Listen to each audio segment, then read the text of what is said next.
से बड़ी खबर आ रही है, जहां वाहन चेकिंग के दौरान पुलिस का बर्बर चेहरा सामने आया है। पुलिस ने बाइक चालक को धक्का देकर न सिर्फ गिराया बल्कि पैर के बूट से रौंदा, घूसे से जमकर पिटाई की, वो भी एक जनप्रतिनिधि पूर्व वार्ड पार्षद को। नगर थाना पुलिस ने थाना के सामने इस घटना को अंजाम दिया है। युवक की पिटाई और बाइक से गिराने का वीडियो सामने आने पर लोगों में भारी आक्रोश है। अब ये वीडियो बहुत तेजी से वायरल हो रहा है। वहीं पुलिस बर्बरता के मामले में एसपी ने कड़ा रुख अपनाया है। वायरल वीडियो देख एसपी ने डीएसपी सदर को मामले की जांच का आदेश दिया है। एसपी ने दोषी 2 पुलिसकर्मी हवलदार तनवीर आलम और सिपाही महेंद्र कुमार को तत्काल निलंबित कर विभागीय कार्रवाई का आदेश दे दिया है। वहीं थानाध्यक्ष मनोज कुमार को शो कॉज किया गया है। तस्वीरें आपको दिखा रहे हैं, पुलिस का बर्बर चेहरा नजर आया है और देखिए कैसे मधुबनी में इस पूरी वारदात को अंजाम दिया गया है। 31 दिसंबर की रात का ये वीडियो है। पुलिसकर्मी ने डंडा मारा, इतना ही नहीं उसके गिरने के बाद उसके शरीर पर अपने बूट को रखा और 3 पुलिसकर्मियों ने उसे घेर कर जमकर लात घूंसों से उसकी बेरहमी से पिटाई की है, जिसकी तस्दीक करती ये तस्वीर सामने आई है। ये वीडियो आप अपनी टीवी स्क्रीन पर देख रहे हैं। लाल घेरा जो आपको नजर आ रहा है उसमें ये पूरी वारदात की जो कैद हुई है वो हम आपको दिखा रहे हैं। कैसे ये सब कुछ होता है, कैसे पुलिसकर्मी आते हैं, उसे लात घूंसे से मारते हैं, उसकी बाइक फिसलती है, गिरती है, युवक को बूट से रौंदते हैं और ये 3 पुलिस वालों ने कैसे उसके साथ बर्बरता की है वो तस्वीरें हम आपको लगातार दिखा रहे हैं। 2 पुलिसकर्मियों को एसपी ने सस्पेंड भी कर दिया है और फिलहाल कार्रवाई लगातार जारी है। रात के समय व्हीकल चेकिंग पुलिस के द्वारा की जा रही थी और एक व्यक्ति की गाड़ी रोकने के क्रम में उसको गिरा दिया, फिर उसको एक पुलिसकर्मी ने पीठ पे मारा भी है। इसको बहुत ही गंभीरता से लेते हुए एसटीपीओ सदर के द्वारा इसमें पूरी जांच कराई गई है। जांच में ये पाया गया है कि ये जो वीडियो है ये 31 तारीख की रात का है और टाउन थाना के सामने का ही है। तो इसने शराब पी के रखी हुई थी। इसको राम चौक पे भी रोकने का प्रयास किया गया पुलिस की पेट्रोलिंग गाड़ी के द्वारा, लेकिन ये रुका नहीं। इसने गाड़ी की स्पीड बढ़ा दी। फिर इसको टाउन थाना के सामने इसको बलपूर्वक रोका गया। उस क्रम में इसकी गाड़ी वो देख सकते हैं गिर गई और उसके बाद 2 पुलिसकर्मी हमने ऐसे देखे कि जो उसको पैर से पीठ पे जाके मार रहे हैं। इसमें ये बताना है कि ये जो व्यक्ति है इसकी जब शराब की जांच कराई गई तो उसमें पुष्टि हुई इसने शराब पी रखी थी और अगले दिन इसको टाउन थाना पे 1/26 इस पे FIR दर्ज करके इसको मजिस्ट्रेट के सामने प्रस्तुत किया गया था।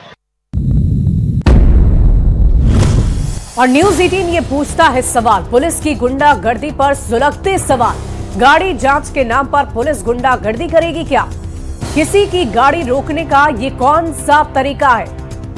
क्यों इस तरीके से गाड़ी को रोका गया? चलती बाइक से गिरा दिया और ऐसे मारपीट करेगी क्या पुलिस? ऐसी पुलिस वाले जीतेंगे जनता का दिल? क्या सिर्फ निलंबन से सुधर जाएगी पुलिस? खाकी पर लगते दाग को आखिर कैसे धोएगी पुलिस? ये भी एक बड़ा सवाल है।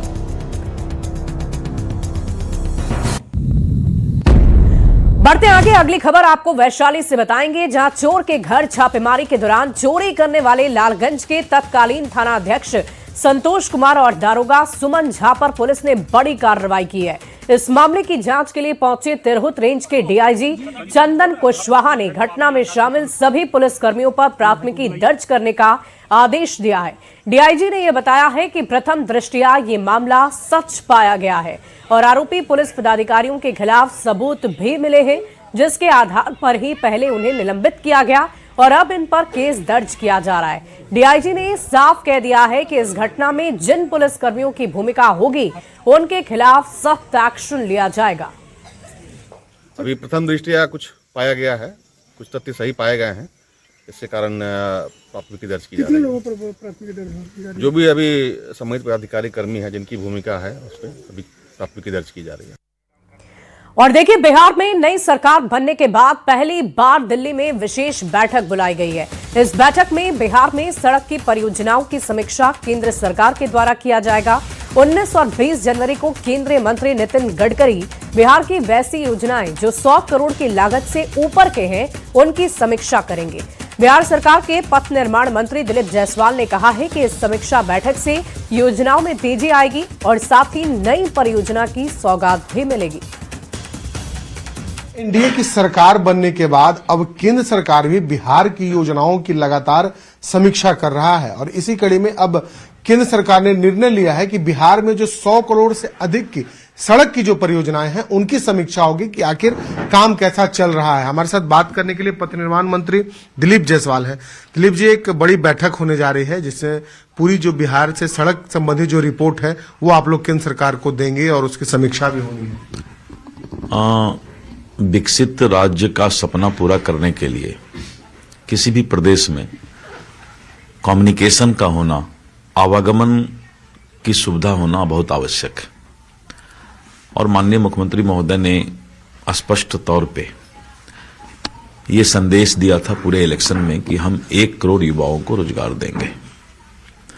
और उसी कड़ी में रोड, रेल और एयर कनेक्टिविटी और पावर, ये 4 चीज हमारे लिए बहुत आवश्यक है। 100 करोड़ से ऊपर की जो भी परियोजना हमारे रोड इंफ्रास्ट्रक्चर में चल रहा है, रोड के निर्माण, पथ निर्माण में चल रहा है, भारत सरकार भी इस बात की चिंता कर रही है कि बिहार आगे बढ़े और बिहार के परियोजनाओं का सही तरीके से धरातल पर जो है गुणवत्ता के साथ पथ का निर्माण हो। और जो परियोजनाएं लगता है कि जो लटकी हुई परियोजनाएं हैं या फिर कोई उसमें परेशानी है उसे भी दूर करने की कोशिश की जाएगी। लगातार भारत सरकार के द्वारा यह प्रयास रहता है कि किसी भी प्रदेश को अच्छा रोड मिले, 4 लेन, 6 लेन, जिससे कि मालवाहक जितने भी हमारे रोड पर ट्रक और ये सब चलते हैं, बड़े बड़े ट्रक वगैरह चलते हैं, तो उनके लिए जो है ये सुविधा प्राप्त हो, आम लोगों के लिए भी सुविधा प्राप्त हो। तो जरूर इस बार भी भारत सरकार जो है बिहार को नई परियोजनाओं का सौगात देगी। यदि हम परियोजनाओं की बात करें तो बिहार में लगभग 1 दर्जन से अधिक ऐसी सड़क की परियोजनाएं चल रही हैं जिनमें और तेजी लाने के लिए समीक्षा बैठक बुलाई गई है। कैमरा पर्सन संत के साथ शैलेंद्र, न्यूज 18 पटना। और देखिए, जेडीयू का ये दावा है कि वो जल्द बिहार में सबसे ज्यादा सदस्य बनाने वाली पार्टी बन जाएगी। जेडीयू ने सदस्यता अभियान की शुरुआत भी कर दी है। पार्टी ने टारगेट सेट किया है कि 1 करोड़ से भी ज्यादा लोगों को सदस्य बनाएगी, जिसे पूरा करने के लिए पार्टी के नेता से लेकर कार्यकर्ता तक दिन रात एक किए हुए। वहीं जेडीयू के सदस्यता अभियान पर सियासत भी शुरू हो गई है। किया गया था और लक्ष्य 1 करोड़ से अधिक का रखा गया है। एक खबर जो है इसके पिछले में हम लोगों का 76 लाख दस बने थे, लेकिन हम लोगों का लक्ष्य है कि 1 करोड़, कम से कम 1 करोड़ 6 लाख बने इस सदस्यता अभियान का। और सब लोग पूरे बिहार में जिलाध्यक्ष, माननीय विधायक, माननीय सांसद, नहीं, हम लोग जैसे जो हमारे कार्यकर्ता हैं उनके माध्यम से सारा सदस्यता अभियान चला रहे हैं और लोग क्रियाशील और जो जनरल सदस्य वो बन रहे हैं और भारी संख्या में बन रहे हैं, लाइन लगा करके बन रहे हैं। और इससे लगता है कि ज़मीन पे जनता दल यूनाइटेड की पकड़ कितनी मजबूत है। देखिए, जनता दल यू के द्वारा जो सदस्यता अभियान चलाया जा रहा है और जिस तरह से वो दावे कर रहे हैं, उनके दावे में दम नहीं है। राष्ट्रीय जनता दल मास पार्टी है। राष्ट्रीय जनता दल हर घर तक कार्यकर्ताओं के बीच, कार्यकर्ताओं के माध्यम से जाने का काम किया है और सबसे बड़ी पार्टी के रूप में और सबसे अधिक सदस्यता दिलाने वाली पार्टी। सभी राजनीतिक दल को अपने संगठन को सशक्त करने का अधिकार है। सभी को जनता के बीच में जाकर कर उन्हें अपने पार्टी की सदस्यता ग्रहण कराने का अधिकार है। और निश्चित तौर पर लोकतंत्र में अगर राजनीतिक दल है तो उनका ये विषय होना चाहिए। बढ़ते अगली खबर की ओर। भोजपुरी स्टार और बीजेपी नेता पवन सिंह ने अपना 40वां जन्मदिन लखनऊ में मनाया। पवन सिंह ने आधी रात को अपने दोस्तों के साथ मिलकर अपना जन्मदिन मनाया और इस दौरान सोशल मीडिया पर उनका एक वीडियो बहुत तेजी से वायरल हो रहा है, जिसमें वे जन्मदिन के मौके पर केक काटते हुए नजर आ रहे हैं। वीडियो में उनके साथ उनके नए गाने की डांसर भी नजर आ रही है, जो केक काटने में उनकी मदद करती दिखती है, जिसको लेकर अब पवन सिंह की तीसरी शादी जैसी तरह तरह की चर्चाएं तेज हो गई है। वायरल वीडियो में पवन सिंह के पास एक महिला खड़ी है। महिला की मांग में सिंदूर है। पवन सिंह पहले हाथ जोड़ते हैं, फिर उसे काटने के लिए चाकू उठाते हैं। इस दौरान पवन सिंह हिलते रहते हैं। पास खड़ी महिला उन्हें संभालती है। पवन सिंह अपना एक हाथ महिला के कंधे पर रखते हैं, दूसरे से महिला का हाथ पकड़ते हैं और केक काटते हैं। जिसके बाद सोशल मीडिया पर लोग कई तरह की चर्चाएं कर रहे हैं। कहीं ये तीसरी वाली तो नहीं, इस तरह की चर्चाएं भी की जा रही है। कमेंट सेक्शन में इस तरह की बातें भी लिखी जा रही है। बहरहाल इस पर पवन सिंह ने किसी तरह की कोई टिप्पणी अब तक नहीं की है। उनके बर्थडे पार्टी का ये वीडियो है जो आप अपनी टीवी स्क्रीन पर देख रहे हैं। ये वायरल वीडियो है, लगातार सोशल मीडिया पर चर्चा का विषय बना हुआ है। अपना 40वां जन्मदिन मनाते हुए पवन सिंह नजर आए, जो शायद नशे में झूमते हुए आपको नजर आ रहे होंगे। बर्थडे पर तीसरी शादी की भी चर्चा हो रही है कि राजधानी लखनऊ का ये वही सेलिब्रिटी गार्डन है जिसमें पवन सिंह बिहार के बाद अब लखनऊ में शिफ्ट हुए हैं। इस दौरान पवन सिंह केक काटते हुए नजर आ रहे हैं। केक काटते वक्त का एक वीडियो खासा वायरल हो रहा है, वो सोशल मीडिया पर सुर्खियां बटोर रहा है, जिसमें पवन सिंह के साथ एक महिला नजर आ रही है। जिसके बाद सोशल मीडिया पर उनके जो फैंस हैं वो ये कमेंट करते हुए नजर आ रहे हैं, ये पूछते हुए नजर आ रहे हैं, ये जानने की कोशिश कर रहे हैं कि क्या पवन सिंह अब तीसरी शादी करने जा रहे हैं। हालांकि इस दौरान पवन सिंह की दूसरी पत्नी ज्योति सिंह ने भी सोशल मीडिया पर पोस्ट किया है और उन्हें बर्थडे की बधाई देते हुए ये लिखा है कि हैप्पी बर्थडे पवन, भगवान आपकी सारी इच्छाएं पूरी करें। दरअसल पवन सिंह की पहली शादी 2014 में हुई थी, जिसके बाद 2015 में जो पहली पत्नी थी उनकी मौत हो गई थी। जिसके बाद दूसरी शादी उन्होंने ज्योति सिंह से की, जिसको लेकर भी इस वक्त तलाक की जो प्रक्रिया है वो कोर्ट में चल रही है, क्योंकि इस दौरान ज्योति सिंह ने कई गंभीर आरोप पवन सिंह पर लगाए हैं। लेकिन आज बर्थडे के दिन जो महिला नजर आ रही, जिसके साथ पवन केक काटते हुए नजर आ रहे हैं, अब उसको लेकर भी ये सुर्खियां तेज हो गई हैं, ये कयास तेज हो गए हैं कि क्या पवन सिंह अब तीसरी शादी करने जा रहे हैं। कैमरामैन अनिल कुमार के साथ राजीव प्रताप सिंह, न्यूज 18 लखनऊ। इस बीच सियासी गलियारे से एक बड़ी खबर का रुख करते हैं। तेजस्वी यादव ने कल रात लालू प्रसाद से मुलाकात की है। मीसा भारती के पंडारा पार्क स्थित आवास पर उनकी मुलाकात हुई है। विदेश दौरे से लौटने के बाद लालू प्रसाद से मिले हैं तेजस्वी यादव। रविवार की रात विदेश दौरे से लौटे हैं और तेजस्वी यादव ने अपने पिता से मुलाकात की है। बड़ी खबर आपको बता रहे हैं, तेजस्वी यादव ने कल रात लालू प्रसाद से मुलाकात की है। मीसा भारती के पंडारा पार्क स्थित आवास पर उनकी मुलाकात हुई है। आपको बता दें कि पिछले लंबे वक्त से तेजस्वी यादव बिहार में नहीं थे, विदेश दौरे पर थे, यूरोप घूमने गए थे और लौटते ही अपने पिता से, अपनी बहन से उन्होंने मुलाकात की है। मीसा भारती के आवास पर उनकी मुलाकात हुई है। और देखिए इस पूरी खबर के अधिक जानकारी के साथ न्यूज 18 संवाददाता दिल्ली से अमितेश हमारे साथ फोन लाइन पर जुड़ रहे हैं। अमितेश, क्या कुछ जानकारी है? ये मुलाकात बस यूं ही की गई थी या फिर कोई बात सियासत को लेकर भी हुई, कोई ऐसी भी चर्चा हुई होगी? देखिए, लंबी छुट्टी के बाद तेजस्वी यादव रविवार 4 जनवरी को देर रात पहुंचे हैं दिल्ली, और उसके बाद दिल्ली पहुंचने के बाद अगले ही दिन यानी कल सोमवार रात उन्होंने लालू प्रसाद यादव से मुलाकात की है। लालू प्रसाद यादव दिल्ली में ही मौजूद हैं और मीसा भारती जो कि उनकी बेटी है, सबसे बड़ी बेटी और पाटलिपुत्र से लोकसभा की सांसद हैं, उनके आवास पर ही लालू प्रसाद यादव रहते हैं। तो वहां पर तेजस्वी यादव कल रात पहुंचे थे, उनकी मुलाकात हुई है लालू प्रसाद यादव से। विदेश दौरे से लौटने के बाद पहली मुलाकात है राष्ट्रीय अध्यक्ष लालू प्रसाद यादव से, और निश्चित रूप से आगे किस तरह की रणनीति बने और आरजेडी को फिर से कैसे खड़ा किया जाए बिहार में, इसको लेकर के आरजेडी समीक्षा में लगी हुई है। और आरजेडी चाहती है कि अब आगे नए तरीके से पार्टी को खड़ा किया जाए बिहार में, उसको लेकर के तमाम रणनीति बनाई जाएगी, उसको लेकर के चर्चा हुई है। जो हमारे सूत्र बता रहे हैं उसके मुताबिक निहायत ही ये एक तरह से पारिवारिक मुलाकात और निजी मुलाकात कर सकती हैं, लेकिन जब दोनों मिले लालू प्रसाद यादव तेजस्वी यादव, इसमें इन मुद्दों पर भी चर्चा हुई है। और आने वाले दिनों में जब तेजस्वी यादव इस वीकेंड में जब बिहार पहुंचेंगे तो उसके बाद वहां पर समीक्षा बैठक भी होगी, और उसके बाद आने वाले दिनों में आरजेडी की स्ट्रेटजी तैयार होगी कैसे नए तरीके से पार्टी को खड़ा करना है, क्योंकि पार्टी के सामने बहुत बड़ी चुनौती है, जिस तरह से बड़ी हार हुई है 2025 के विधानसभा चुनाव। वाकई अमितेश, एक बड़ी चुनौती है, और इन चुनौतियों से परे क्या तैयारी राष्ट्रीय जनता दल की तरफ से, लालू प्रसाद की तरफ से, तेजस्वी यादव की तरफ से की जा रही है, इस पर सबकी निगाहें टिकी होंगी। बहुत बहुत शुक्रिया आपका अमितेश हमारे साथ जुड़ने के लिए। बढ़ते आगे, भागलपुर के किला घाट पर 2025 में पक्के पुल के निर्माण को लेकर शिलान्यास किया गया था, लेकिन अभी तक पुल निर्माण का काम शुरू तक नहीं हुआ है। ऐसे में लोगों ने नदी पार करने के लिए खुद ही नदी के ऊपर बांस के पुल का निर्माण कर लिया है। दरअसल नदी पर कोई पक्का पुल नहीं है, जिसकी वजह से लोगों को नाव के सहारे नदी पार करना पड़ता है, जिससे हमेशा खतरे की आशंका बनी रहती है।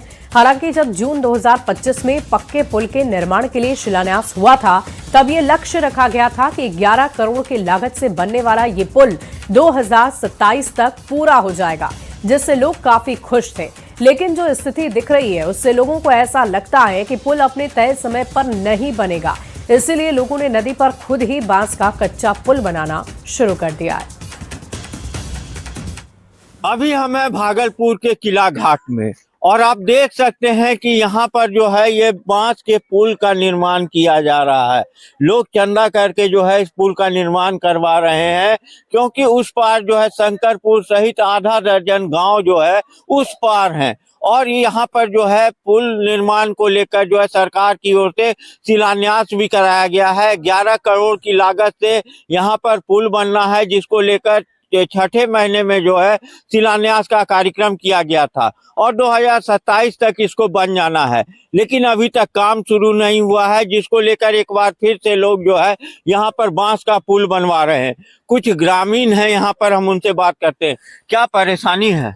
बहुत परेशानी है यहाँ पे, यहाँ आने जाने का।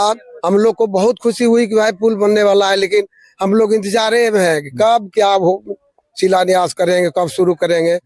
सारे जनता को यही सोच में नींद नहीं पड़ता है, लेकिन अभी तक कहाँ कुछ नहीं देख रहे हैं। सकते कि यहाँ पर शिलान्यास तो पुल का जरूर कर दिया गया, लेकिन अभी तक जो है काम भी शुरू नहीं हुआ है। वहीं 2027 तक इस पुल को बनकर तैयार हो जाना है। लेकिन समझा जा सकता है कि 6 माह से ऊपर हो गए शिलान्यास को, लेकिन अभी भी जो है काम शुरू नहीं हो पाया। शिलान्यास के समय जो है ग्रामीणों में खुशी थी कि अब जो है उनका विकास होगा, लेकिन काम नहीं शुरू होने के कारण लोगों में मायूसी है। आशीष रंजन, न्यूज़ 18 भागलपुर। बढ़ते आगे, शेखपुरा जिले में धान खरीद की स्थिति संतोषजनक नहीं होने से किसान बेहद परेशान है। जिले के विभिन्न प्रखंडों में किसानों का धान खलिहानों में रखा हुआ है, लेकिन अब तक उसकी समुचित खरीदारी नहीं हो पा रही है। किसानों का यह आरोप है कि पैक्सॉल मिलरों की मिली भगत की वजह से वास्तविक किसानों को धान बेचने का लाभ ही नहीं मिल पाता है। कई किसानों का कहना है कि नामांकन और टोकन की प्रक्रिया में अनियमितता बढ़ती जा रही है, जिससे बिचौलियों को लाभ पहुंचाया जा रहा है। धान खरीद में हो रही देरी के कारण किसानों को आर्थिक संकट का सामना करना पड़ता है। प्राप्ति को लेकर राज्य सरकार द्वारा कई डायरेक्शन जिला प्रशासन को दिया गया है, लेकिन शेखपुरा में अभी भी धान अधिप्राप्ति की बहुत धीमी गति है। कहा जा रहा है कि जब किसान धान बेचने के लिए जाते हैं पैक्स के पास, तो पैक्स के लोग कहते हैं कि आपके धान में काफ़ी नमी है। शेखपुरा जिले में 22% नमी की आंका गया है, जिसके कारण इसकी खरीदारी नहीं हो रही है। किसान काफ़ी मायूस हैं, बहुत परेशानी किसानों को हो रही है। नहीं खरीदारी हो रही है, हम चाह रहे हैं खारे से लग गई है या धान लेके परेशानी ही है। नहीं खरीदा की कहा है लोग, कहा है कि जो कि 400 दे, 500 दे, 400-500 धान दिए। धान अधिप्राप्ति का जो डेट है वो मात्र 25 दिसंबर तक है और इस समय हमारे जैसे किसानों से धान तो कुछ लिया गया है, लेकिन जितना हमारा ज़मीन का एलपीसी और रसीद है उसी रेशियो में नहीं लिया जा रहा। दूसरी चीज़ है कि धान जब हम देने जाते हैं तो 40 किलो का पैकिंग में मॉइस्चर के नाम पर बोलते हैं कि 42 केजी चाहिए, तो इसका हुआ कुंटल में 5 केजी। उसके बाद जब मिलर के पास गए हैं तो वहाँ पर हमको कुछ ये निकालते हैं कि इसमें मिट्टी है, खखड़ी है और ये है, उसके नाम पर भी 8 किलो लेते हैं। दैट मीन्स कि 1 कुंटल में 13 किलो अधिक हम किसानों से लिया जा रहा है। हालांकि नए डीएम आए, डीएम ने इस पर मॉनिटरिंग भी किया है ताकि किसानों को सही समय पर धान की अधिप्राप्ति की कार्य पूरा कर लिया जाए और जो मूल्य का निर्धारण है वो मूल्य का भुगतान भी कर लिया जाए। देखना होगा कि धान अधिप्राप्ति में किसानों को क्या राहत मिल पाता है। अजीत कुमार सिन्हा, न्यूज़ 18 शेखपुरा।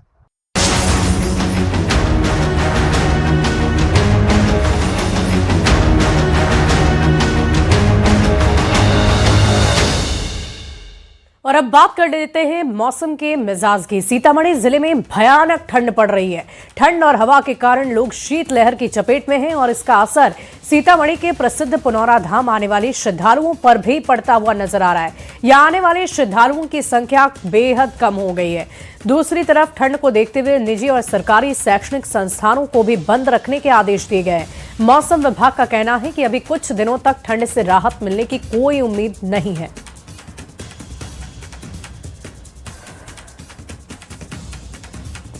की चपेट में है और भयानक शीतलहर का जो असर है वो धार्मिक स्थलों पर भी देखने को मिल रहा है। आप तस्वीरों के जरिए देख सकते हैं सीतामढ़ी का यह प्रसिद्ध पुनौरा धाम मंदिर परिसर है, जहां आम दिन हजारों की संख्या में श्रद्धालु यहां माता सीता और भगवान राम की पूजा अर्चना करने के लिए आते थे, लेकिन कड़ाके की ठंड की वजह से बाहर से आने वाले पर्यटकों की संख्या में काफी कमी आई है। सर हम लोग मुजफ्फरपुर जिला से आए हैं। अलाव ठंड को लेकर किसी तरीके का इंतजाम देख रहे हैं? जी नहीं, यहाँ तो कोई इंतजाम नहीं है। परेशानी तो हो रही होगी जी।